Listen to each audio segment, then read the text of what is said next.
The war clouds are clearly thickening over West Asia. Remember, Iran launched a barrage of missiles, and some of those missiles clearly appear to have hit Israeli territory. Amid all of this, while they have an Iron Dome system, they have an emergency system where the civilians can head toward the shelter homes. But Iran has warned of a stronger response while claiming they have the ability to target any location in the Middle East region. But Iran remains defiant because Iran is saying that if Israel does not stop its offensive in Lebanon and Gaza, they'll relaunch another operation which will be a higher magnitude. While Israel says that they will continue to fight what they say are terror and in self-defense that they are indulging in, finally vowing to finish off Hezbollah and Hamas. We have the ability to reach and attack any point in the Middle East, and those of our enemies who have not understood this until now will understand it soon. We know that the holiday is not complete without the abductees. We are obliged to continue and do everything to return them, and we grieve for the voids that have fallen.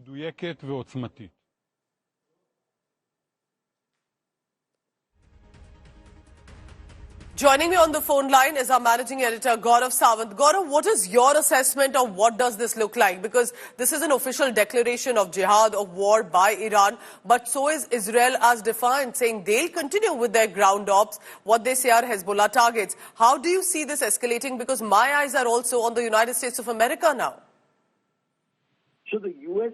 Has very clearly said that U.S. opposes the targeting of any nuclear facilities in Iran. But as far as other conventional facilities are concerned, in terms of taking out the power grid or the power stations, or taking out oil facilities, or taking out leadership, the manner in which Israel has already taken out the leadership and command and control structure of Hezbollah, these are some issues that remain on the table, some issues that are being discussed within Israel and also between Israel and its partners, especially the United States of America.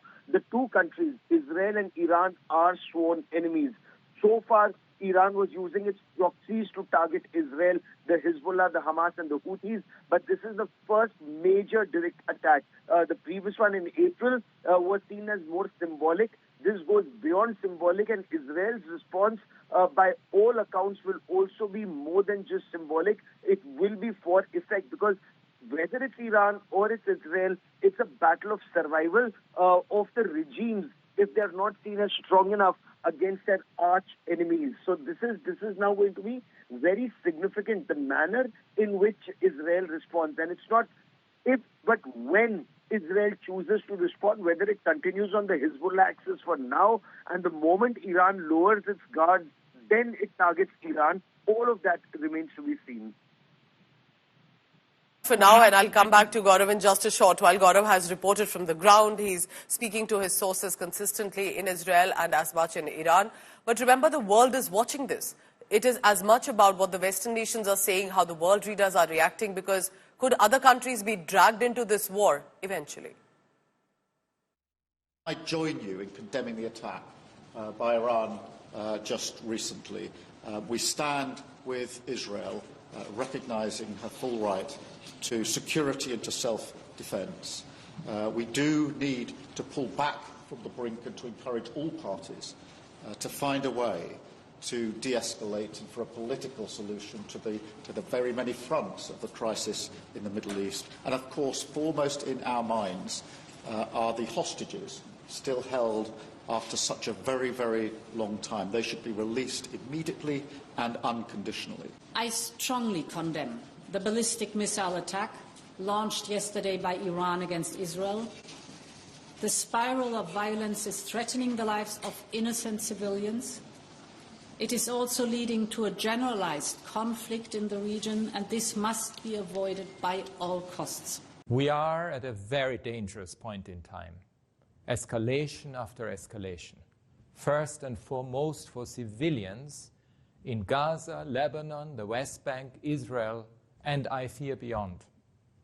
This goes to the very core of what human rights is all about, for everyone, everywhere. Protection of civilians is of utmost importance, as is respect for international humanitarian law and international human rights law. I implore all states, including members of the Security Council, to act resolutely to prevent a wider conflict in the Middle East with potentially devastating consequences for civilians. It is vital that they use their voices and influence to bring the warring parties to the negotiation table to end this. We appeal to reason. Peace must prevail. So a lot of focus will also be now on Ali Khamenei. Ayatollah Ali Khamenei, who has been moved to a secure location, but Iran's supreme leader continues to bring out these messages and statements saying this is war and that this will be the end of Israel. Here's more on what precisely will Iran's role be. Has God directly involved? Will this escalation continue, or will either of these countries take a step back?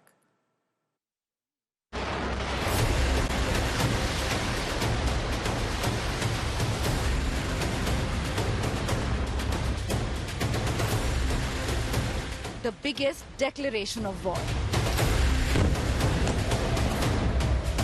Iran ended all suspense by directly launching missiles into Israel on Tuesday. While it did manage to hit Israel's military bases and targeted Mossad headquarters, Iran is on its toes. Its supreme leader, Ayatollah Khamenei, the man who ordered the direct attack against Israel, has made his first appearance since being moved to a secure location. Khamenei called for the West to leave the Middle East, blaming the regional conflict on the United States and its allies.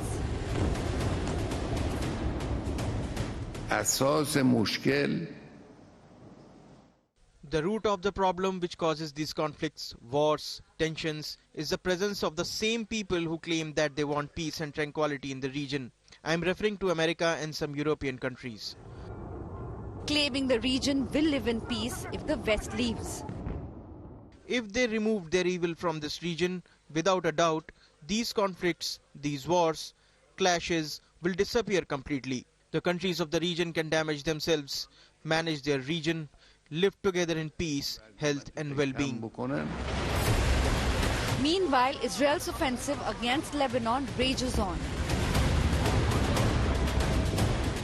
as it tries to dismantle Hezbollah military infrastructure in South Lebanon, triggering another warning from Iran.